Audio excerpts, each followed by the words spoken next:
a lei que trata da transparência pública. Pode passar. Bom, ela diz o seguinte: cabe aos órgãos e entidades do poder público, observada as normas e procedimentos específicos aplicáveis, assegurar, inciso 1, gestão transparente da informação, propiciando amplo acesso a ela e sua divulgação. Pessoal, gestão transparente é não só divulgar em site, mas divulgar também em redes sociais. Eu posso, poucas pessoas usam papel, a gente tem que evitar usar papel mesmo, mas às vezes, dependendo do caso, eu posso fazer uma impressão né, numa fonte menor, usando apenas uma folha, e eu posso também publicar, de repente, no local de trabalho, na coordenação de curso, não tem nenhum problema. Eu acho que a gente não está aqui para... A gente tem que fazer hoje mais com menos. Nós temos vários setores que sequer têm impressora hoje, sabemos, mas nós podemos divulgar de várias formas, né? Hoje, esse grupo, se você divulgar, você faz parte de um grupo, de um departamento, ou de coordenação, ou, às vezes, o colegiado tem grupos específicos, divulga ali e já está ajudando bastante, porque um passa para o outro a informação, e aquilo se torna amplo, de fato, né? Esses aplicativos vieram para nos ajudar. Eles nos ajudam a dar essa transparência da informação. Agora que eu não posso, ainda nós vemos alguns casos lamentáveis, que a universidade responde por alguns processos por não dar ampla divulgação. E faz-se necessário a gente sempre que possível, qualquer certame que seja, tudo que envolve público, se envolve R$1 de dinheiro público, tem que dar transparência. Tem que dar ampla transparência. Perfeito? Inciso 2º, proteção da informação, garantindo-se sua disponibilidade, autenticidade e integridade. Pessoal, aqui eu vou transitar na lei da transparência.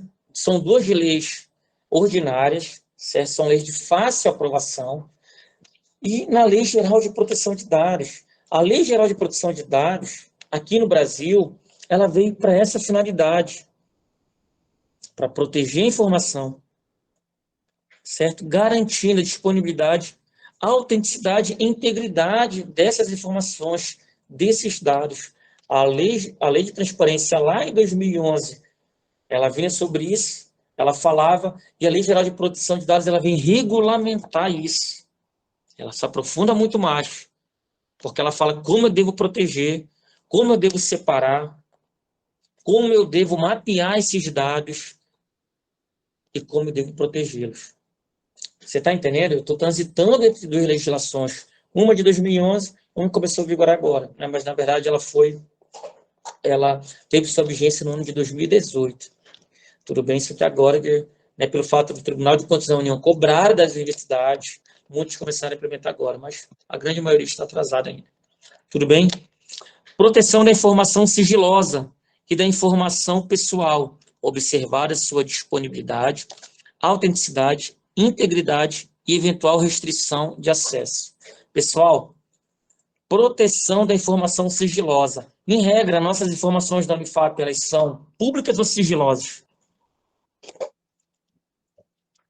Em regra, elas são públicas. Perfeito?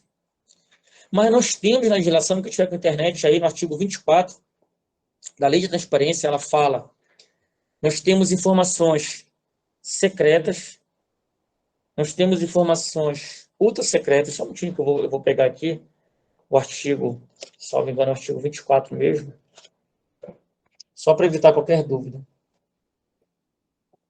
Só um minutinho, por favor.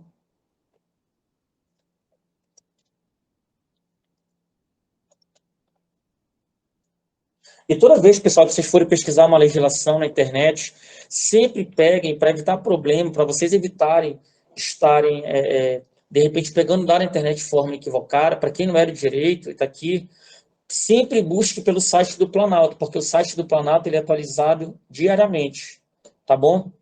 Vá na internet lá, se for no Google, ou no Google acadêmico, mas ainda assim, sempre se reporte ao site do do Planalto, porque ele é atualizado diariamente. Assim você não vai, de repente, estar colocando no documento uma informação, um artigo desatualizado. Tudo bem? Deu para entender, né? Perfeito. Então, aqui eu estou falando no inciso terceiro sobre a proteção da informação sigilosa. Perfeito?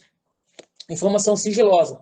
Para a legislação, no artigo 24, ele mesmo, artigo 24, parágrafo 1º, aí tem no inciso 1º, 2º e 3º. Os prazos máximos de restrição de acesso à informação, conforme a classificação prevista nessa lei, vigoram a partir da data da sua produção, e são os seguintes. Se eu lidar com uma informação ultra secreta, são 25 anos. Uma informação secreta, 15 anos. E uma informação reservada, eu tenho que proteger elas por pelo menos 5 anos. Em regra, as nossas informações nas universidades do Brasil, são informações, em regras, públicas. Mas, em alguns casos, nós podemos ter informações reservadas. Eu vou ter que tomar cuidado com ela pelo menos durante 5 anos. Perfeito? Ó, tivemos casos de medicina, no ano de 2018, eu participei da comissão, que houve denúncia envolvendo 2 acadêmicos que acabaram de ingressar no curso, 2 acadêmicos. E dessas acadêmicas lá, nós tivemos que fazer na comissão, eu estava presidindo ela, uma série de diligências de trabalho sobre o assunto, porque era muito delicado, e as 2 estavam já matriculadas, e depois nós detectamos que uma dessas acadêmicas, infelizmente, tinha que ser desmatriculada, porque ela foi matriculada de forma equivocada. O laudo que ela apresentava não estava de acordo com a legislação. O laudo que apresentava que ela tinha uma deficiência, que eu não posso aqui dizer qual é, em função da informação reservada, mas o laudo estava desatualizado. É uma situação, às vezes, chata, mas você tem que lidar, porque tem que fazer de acordo com o que está na lei. Então, você tem que chamar o acadêmico, né, explicar tudo isso aí. Essa pessoa recorreu administrativamente. Daqui a pouco eu vou explicar que uma decisão, quando se tratar de comissão, ou quando se tratar de colegiado ou órgãos departamentais da universidade, em esfera administrativa, para a Unifap, só cabe recurso ao Conselho Universitário. Tá bom? Se você, coordenador, o acadêmico veio de lá e pediu para você,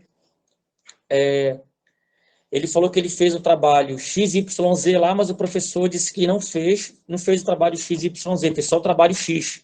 Ele ficou reprovado. Ele recorre àquela decisão. E ele recorre lá, o coordenador resolve levar aquela decisão para o colegiado.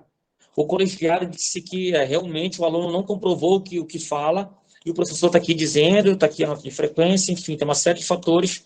De fato, o acadêmico teve nota insuficiente.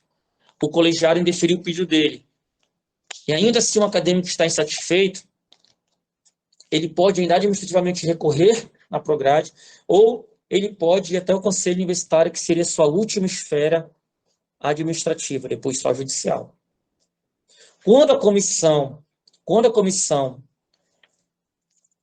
apresentou o relatório conclusivo dizendo que, envolvendo as 2 denúncias, e uma de fato tinha cabimento e a outra não, nós tivemos que informar as pessoas envolvidas sobre o processo. Olha, daqui o processo você precisa tomar ciência, se você quiser recorrer, você tem 10 dias úteis para recorrer dessa decisão, ainda aqui na esfera administrativa. E, lógico, quem se sentiu prejudicado, a pessoa, de fato, recorreu. Ainda assim, a Unifap manteve a decisão da comissão. Ela considerou o material, né, muito bem feito, muito bem. Aí a pessoa recorreu ao judiciário, perdeu o Macapá, perdeu o Brasil também, enfim. Então, continuou. A comissão, de fato, fez um trabalho muito bem feito. Mas, olha, vejam só, nós estamos falando de uma informação reservada. Isso foi em 2017 ou 2018, não recordo agora, mas ainda assim é uma informação reservada. O processo foi arquivado de forma sigilosa. Só quem teve acesso ao processo foram os requerentes, as pessoas envolvidas e o denunciante. Tudo bem, pessoal? Nós não temos nenhum caso na Unifap, não que eu saiba, de informação secreta ou ultra secreta. Se nós tivéssemos, esses dados devem ser armazenados por 15 anos e 25 anos. E eles podem ser revistos a cada 2 anos, de acordo com a lei de transparência. Mas, pessoal, alguém pode me perguntar agora, e o caso do nosso atual presidente, né, que ele tem um sigilo de 100 anos? Você lembra desse fato aí? E está sendo gravado, né? Tem que tomar cuidado como falar. Pessoal, na mesma lei da transparência, vou dar um Ctrl F. Na lei da transparência, em seu artigo 31, parágrafo 1º, inciso 1º, traz esse respaldo. Traz esse respaldo. A tendência é que esse inciso seja revogado. Porque se esse inciso não for revogado, isso abre brecha para vários outros governantes, não só o presidente da República, mas para governadores de estado, para ministros e várias outras autoridades. Então, porque o que fala aqui? Eu estou falando aqui da questão da segurança, ou da proteção, né? Da proteção da informação sigilosa e da informação pessoal. Perfeito? Inclusive a restrição de acesso. Eu estou falando do inciso 3º aqui da legislação. Então, no artigo 31, ele fala o seguinte, ó. O artigo 31 da Lei de Transparência diz que o tratamento das informações pessoais deve ser feito de forma transparente e com respeito à intimidade, à vida privada, à honra e à imagem das pessoas, bem como as liberdades e garantias, bem como as liberdades e garantias individuais. O parágrafo 1º diz que as informações pessoais, a que se refere este artigo, relativas à intimidade, vida privada, honra e imagem, terão seu acesso restrito, independentemente de classificação, ou seja, não importa se é uma informação ultra secreta, secreta ou reservada, elas terão seu acesso restrito, certo? Independentemente de classificação, de sigilo e pelo prazo máximo de 100 anos a contar da data de sua produção. Há agentes públicos legalmente autorizados e a pessoas que a elas se referem. Então, este artigo pode ser revogado, este artigo pode ser modificado. Eu estou falando de uma lei ordinária. Eu preciso da maioria relativa, né, dos parlamentares para modificar essa legislação. Tudo bem? Daqui a pouco nós vamos falar, quando chegar lá em competências de coordenações, o que é maioria relativa, o que é maioria absoluta, o que é maioria qualificada, como eu vou lidar com isso, né, para fins de aprovação dentro do colegiado, que muitos colegiados acabam fazendo a contagem de forma equivocada. Lá na frente a gente vai falar sobre isso, não é o momento agora. Quando chegar no artigo 89 lá do Regimento Geral. Gente, sobre a Lei Geral das Informações, é isso, elas vão transitar em conjunto hoje com a Lei Geral de Proteção de Dados. Tá? Lei de transparência, eu não posso esquecer das informações reservadas, secretas e ultra secretas. 5, 15 e 25 anos. Tudo bem? Em regra, as informações da Unifap são públicas. Quando elas não forem públicas, dependendo do caso, elas são reservadas, em regra. Reservadas. Se houver dúvida de alguma informação que passe pela sua coordenação, se ela deve ser reservada ou não, você pode enviar esse processo em sigilo para a Prograde. E a gente, se houver dúvida, né? Se houver dúvida, nós temos hoje na Prograde, eu que atuo na área jurídica, né? Também sou advogado, todos sabem. E temos também outro servidor, Adriano, que também é advogado e atua conosco lá também, hoje na divisão de legislação educacional. E nós temos vários outros servidores acadêmicos de direito que atuam também na área, que ajudam bastante. Tudo bem? Qualquer dúvida é só mandar um documento para a gente que a gente diz. Mas não esqueça de mandar, se tiver dúvida, manda de forma sigilosa, porque nesse caso, se de repente é um documento de cunho reservado mesmo, você já transitou o processo de uma forma correta. Nós tivemos uma denúncia envolvendo o servidor, que quando a coordenadora fez essa denúncia, ela esqueceu de colocar que deveria ser sigiloso. Aí nós estamos diante de uma informação reservada, que aquele servidor pode ter punições. Servidor que trabalha, servidora que trabalha, né, naquela coordenação, naquela determinada coordenação, e ela esqueceu de colocar. Quando o documento chegou até mim, eu dei celeridade para ele, mas a primeira coisa que eu fiz, antes de eu despachar, foi colocar que a informação não era pública. Eu coloquei sigilo. O meu despacho ficou sigiloso. O dela, não. O dela, qualquer pessoa, não só da universidade, poderia ver. Foi um erro, na verdade. Né? Aí encaminhei de forma imediatamente, eu pedi prioridade, pedi celeridade, mandei para a corregedoria sanar essa falha. Né? Até porque o próprio servidor em questão pode verificar aquele documento, pode já mais providência, então tem que tomar muito, muito cuidado ao fazer um documento, porque nós precisamos proteger os dados, de que quer que seja, e temos que tomar cuidado com a restrição e o acesso a esses dados. Perfeito? Mona, vamos lá, pode passar? Bem, pessoal,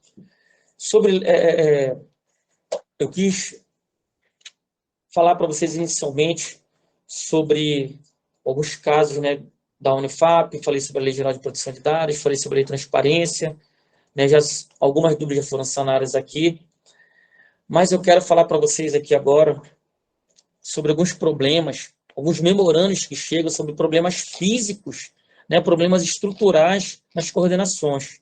Como eu vou proceder isso? Parece uma coisa muito simples, parece que é algo simples de ser resolvido, mas não é. Muitas vezes esses documentos, eles chegam para a gente de uma forma equivocada, pessoal. Tá bom? Primeiramente, eu aviso para vocês, qualquer documento de cunho estrutural não deve ser enviado memorando a Prograde. É um equívoco, na verdade. Tudo bem? Não deve, ele pode ser enviado, mas não deve. Vamos ver qual seria o procedimento, Ana, por gentileza. Bom, vamos lá. Coloquei atenção em vermelho. Não deve ser enviado memorando, perdão, mas sim requisição. Aí deve ser feito o que a gente chama de chamado para a prefeitura. O chamado deve ser feito para a divisão de manutenção. A título de exemplo, para ficar bem didático e bem simples. Deu problema na central de área coordenação do curso de enfermagem. Deu problema na central de área, eu devo fazer de forma imediata uma requisição, né, um chamado para divisão de manutenção. Ok? Memorando não. Memorando para ficha pedagógico, eu posso fazer enquanto coordenador, enquanto servidor, aquela, né, ali lotado. Agora, um memorando para solucionar esse problema, não, porque não cabe à Prograde, não é competência da Prograde, né, entre os artigos 66 do Regimento Geral, resolver esse problema. Tudo bem? A Prograde pode intermediar, como já fiz várias vezes, algumas coordenações já enviaram memorando para que evitasse eu encaminhei esse memorando para a divisão de manutenção e disse que deveria ser feita uma requisição, se ele pudesse já de fato ajudar quanto ao problema, né, do professor que estava sem sala para ministrar, porque só engano a coordenação de história estava com duas centrais queimadas, e a coordenação estava precisando de duas salas de forma urgente. Aí envolve problema estrutural e problema pedagógico. Como, né, nós vamos trabalhar sem sala de aula? Não dá para trabalhar fora da instituição, com esse tempo aí que está, meu Deus do céu. Então vamos lá, pessoal. Lembrando, hein, chamado. Eu teria que abrir um chamado para divisão de manutenção, de uma UT.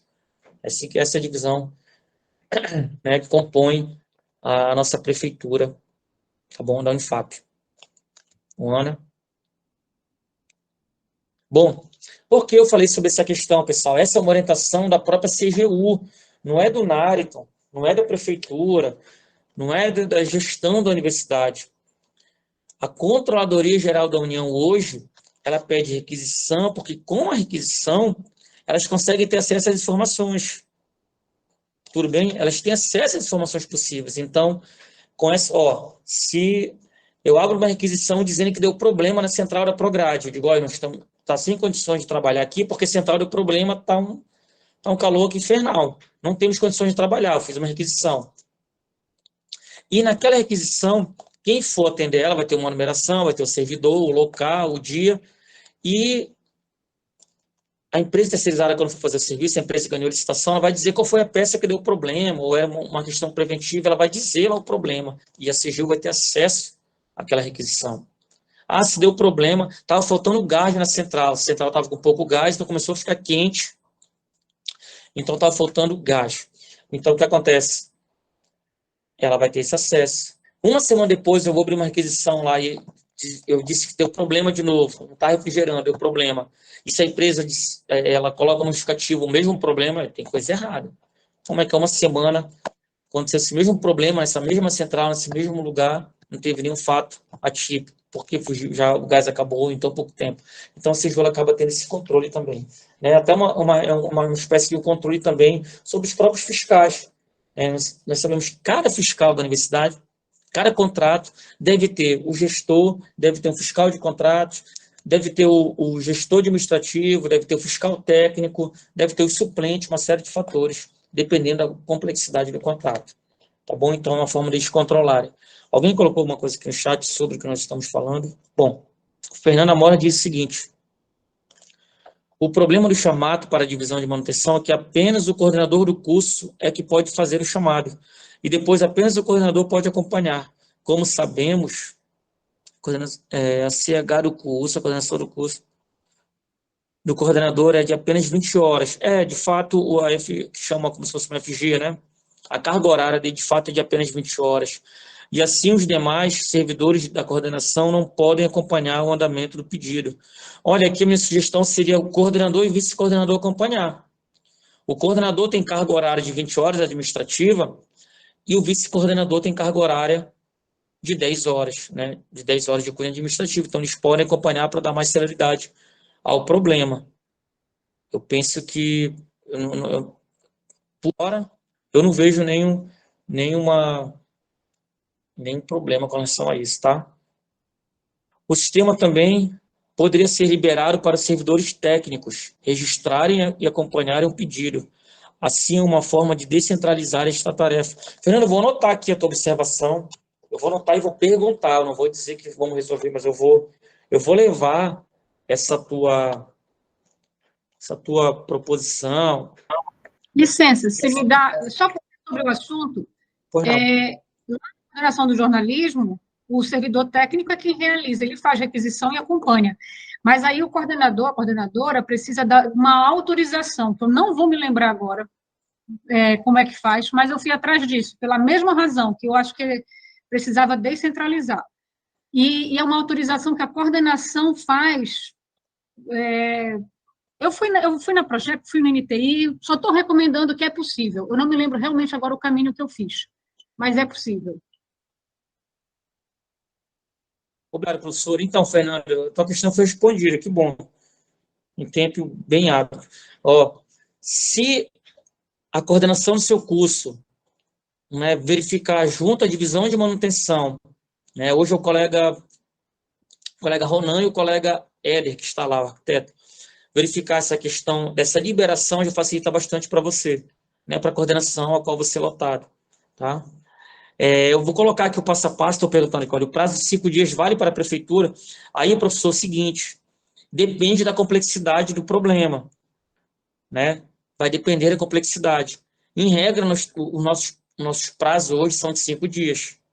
Em regra, 5 dias úteis. Mas dependendo do caso, a gente sabe que leva bem mais tempo. De repente, se a central de repente não está mais, central de ar não está mais na garantia, e de fato eu não entendo nada disso, mas digamos que queime a placa lá da central, né? Queimou a placa da central, e o contrato da instituição, o termo de referência, não prevê a questão da substituição da placa em tempo menor do que 15 dias. Aí nós vamos ter um problema maior, vamos ter um prazo maior devidamente justificado.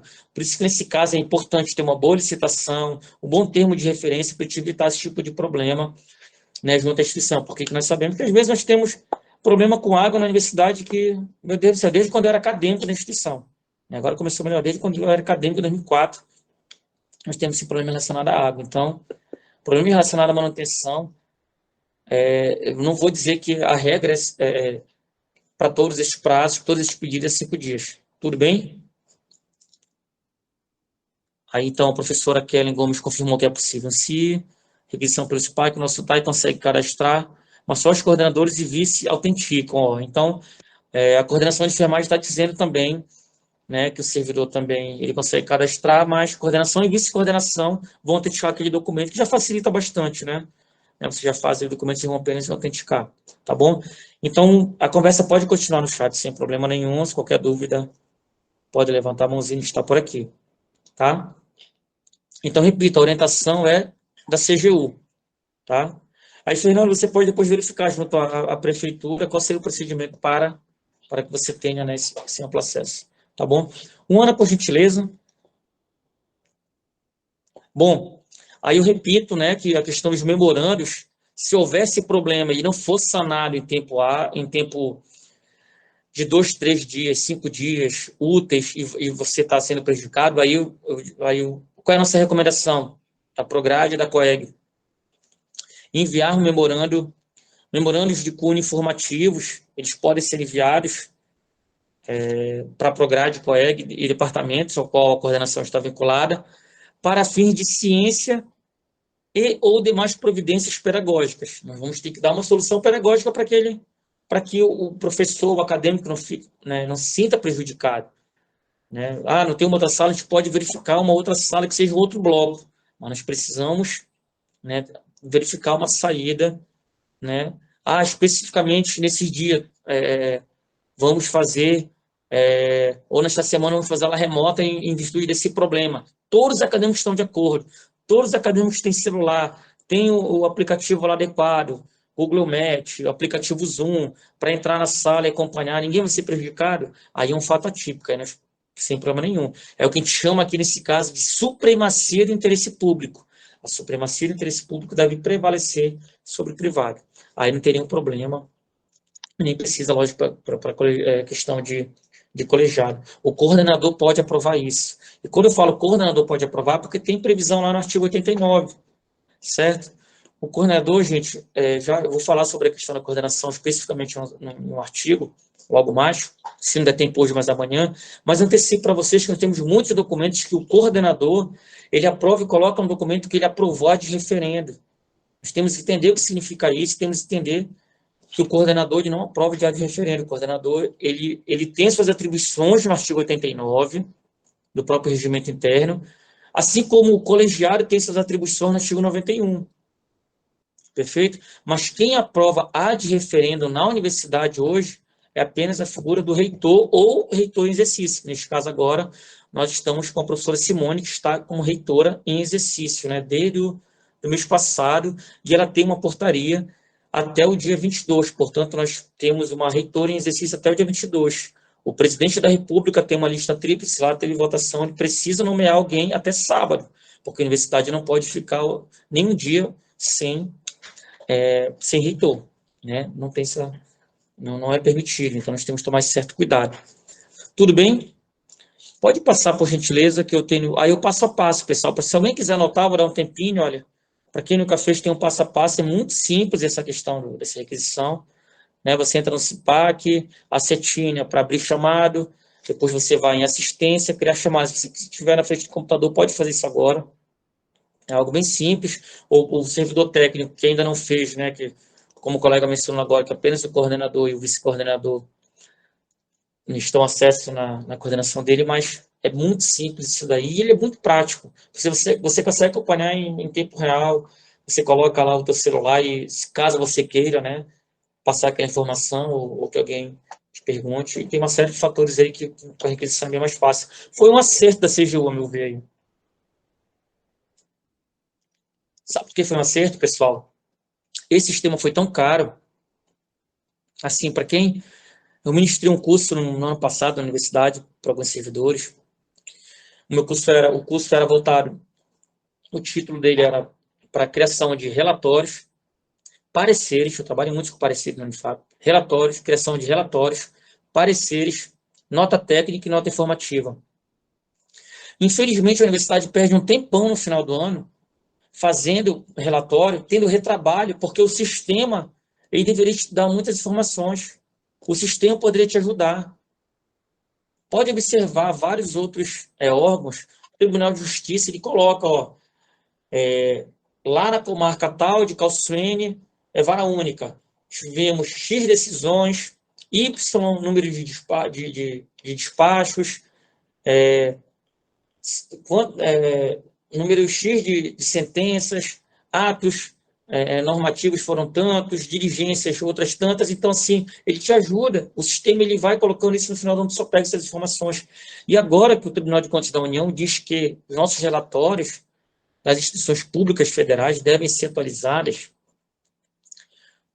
todo semestre ou sempre que houver uma informação relevante. Deveria ser atualizado. E essa atualização tem que dar ampla publicidade. Você coloca no site da Unifap. Aí você está dando ampla publicidade do seu relatório. Deveria ser feita de forma semestral, ou seja, em julho deveria ter, durante o mês de julho, deveria ser publicado o relatório que foi feito no primeiro semestre e até o mês de janeiro ou fevereiro ser publicado o relatório do segundo semestre de 2022, mas infelizmente a universidade não conseguiu se adequar também, né? É uma outra realidade. E o sistema deveria ajudar. Foi mais uma queixa minha na NTI com relação ao sistema. Eu não estou aqui para falar que o sistema é ruim, não. Solear é uma instituição que eu trabalho. Eu sigo aquele artigo 116 lá da Lei 8.112, mas eu, enquanto servidor público, eu preciso sim, né? Nós estamos no dia a dia ali, nós sabemos que o sistema tem suas falhas, e eu menciono isso, que é uma falha do sistema, o sistema já deveria te dar um número de despachos que você faz, por exemplo. A coordenação emite, a única coisa que as coordenações e as divisões e setores têm acesso e conseguem controlar são os memorandos individuais, os memorandos circulares. Aos despachos, de forma semestral, de forma semanal, mensal, nós não conseguimos, porque o sistema não permite, e deveria permitir. Isso eu considero, para quem trabalha com informática, uma informação simples, mas infelizmente nós temos retrabalho, porque o sistema não permite. Tá bom? Pessoal, alguma dúvida sobre mais alguma coisa aqui no chamado? Sobre essa questão da requisição? Aqui tem o memorando 47/2019 de manutenção. E foi um memorando circular, perfeito? Foi um memorando circular, estão autorizados para o envio das requisições de servidores designados como chefes das unidades. Mas, Fernanda, o professor, se não me engano, mencionou ali de enfermagem, se não me engano, foi alguém de enfermagem, mencionou que o servidor ele faz a requisição e a coordenação, ou a vice-coordenação, ou ainda um servidor lá que tenha uma unidade de chefia, ele vai autenticar o documento, é uma outra saída também. E a professora agora de jornalismo falou, se não me engano, do colegiado de jornalismo, disse que ela conseguiu fazer isso, que ela tinha esse mesmo problema, mas ela não recorda o procedimento que foi feito. Então, pode verificar como, ou com o servidor lá de jornalismo, como ele conseguiu ter acesso, como ele conseguiu fazer requisição. Você pode verificar junto com eles. Tudo bem que assim, ou junto à divisão de manutenção, que essa informação eu só apenas passei porque nós recebemos muitos memorandos e, às vezes, o último foi agora de história. Foi de história que o coordenador mencionou que as duas centrais estavam queimadas. Se o memorando ficasse lá, simplesmente nós não íamos, eu ia continuar sem aula, e eu observei isso e eu tive que pessoalmente na divisão de manutenção, informar sobre aquele problema lá e depois foi aberta uma requisição, sim. Tá bom? A professora está mencionando aí o nome dos servidores, tá bom? Do Fábio Oliveira e o Jael de Coio. Tudo bem? É que eles confirmaram aqui como eles fizeram pelo SIG ADM, como é que é possível fazer. Entendeu, Fernanda? Ó, perfeitamente. Então, fica à vontade. Só para acrescentar aí, recentemente lá na física a gente teve vários chamados, né, para trocar lâmpada, um monte de coisa. E aí, assim, o que acontece, né? Realmente, é lá no CIPAC que faz, né? Qualquer professor pode realmente cadastrar uma requisição. Mas aí no CIPAC do coordenador e do vice, a hora que a gente vai lá em requisições, vai ter uma aba para autorizações. E aí nessa aba autorizações vai ter lá autorizar requisições, vai ter várias possibilidades, né? Então é tudo no CIPAC mesmo que faz. Perfeitamente, professor, obrigado. Então, olha só, então naquele ato, para aquele ato específico, se você precisa, né, teve uma lâmpada na sala ou mais de uma lâmpada queimada, qualquer outro problema de cunho de infraestrutura, você fala que para aquela requisição específica lá, quando for fazer o chamado, você, na requisição, você pode autorizar o servidor A, B ou C a terem acesso, é isso? Não, na verdade, assim, qualquer professor pode criar uma requisição, chamar uma requisição. Então, por exemplo, o professor fala, na minha sala queimou a lâmpada. Aí ele vai lá e cria uma requisição. Aí vai para o e-mail do coordenador uma fala, ó, o servidor tal fez uma requisição. E aí a gente vai ser indicado para ir nas autorizações. Então, o coordenador depois vai lá e autoriza aquela requisição. São dois processos. Primeiro você cria a autorização, a requisição, e aí o coordenador ou vice autorizam a requisição. Entendi. Ótimo, né? se tornou bem mais prático. E ajuda também, né, tanto ao controle da CGU e da própria divisão de manutenção, porque vai ter o local, vai ter o número da requisição, ele vai ter o ambiente, o que foi descrito ali como possível problema, né, e foi sanado. E quanto tempo ele foi sanado? Por isso que a CGU, alguém fez uma pergunta de 5 dias. A CGU, para ela, é interessante também saber em quantos dias vocês conseguiram sanar aquele problema. Foi em 5 dias? Foi em 2? Foi em 1 mês? Por que demorou tanto? A CGU ela pode solicitar essas informações por escrito e a divisão de manutenção vai ter que responder por escrito. Hoje eles têm, o Tribunal de Contas também tem um controle muito grande sobre essas questões de requisições de infraestrutura e um controle bastante rígido hoje também sobre o uso dos nossos veículos oficiais. Por isso que hoje quando a gente vai solicitar qualquer veículo hoje, nem que seja para ir no município de Santana, ou que seja para ir em outro órgão, deve ser feito aí para o setor de transporte é diferente. Para o setor de transporte você faz um memorando. Ele vai ter acesso àquele memorando e vai ter o respaldo dele. Mas ele vai ter um controle dele, tem um controle lá, o motorista que saiu, a placa do carro, o servidor que foi, a quilometragem inicial, a quilometragem final, aí é uma outra coisa diferente, mas eles têm bastante a CGU e a TCU hoje procura ter esse controle de forma rigorosa, e que deve ser feito mesmo, né, para evitar que o servidor transite com veículo oficial para outros fins que não sejam público, né, tem que ser feito isso mesmo. Então, essa questão da requisição da CGU eu considerei uma boa saída. Eu considero muito melhor do que o memorando, porque muitas vezes o memorando a gente não consegue nem abrir, são muitos. Quando eu cheguei na COEG, nós tínhamos mais de 2.586 memorandos na sua caixa de entrada. Eu falo aqui, está sendo gravado.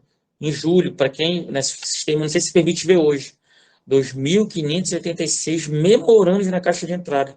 Como apenas um servidor vai dar conta dos processos, de documentos, né, de atendimento e despachar ou verificar cada memorando desse. Completamente impossível.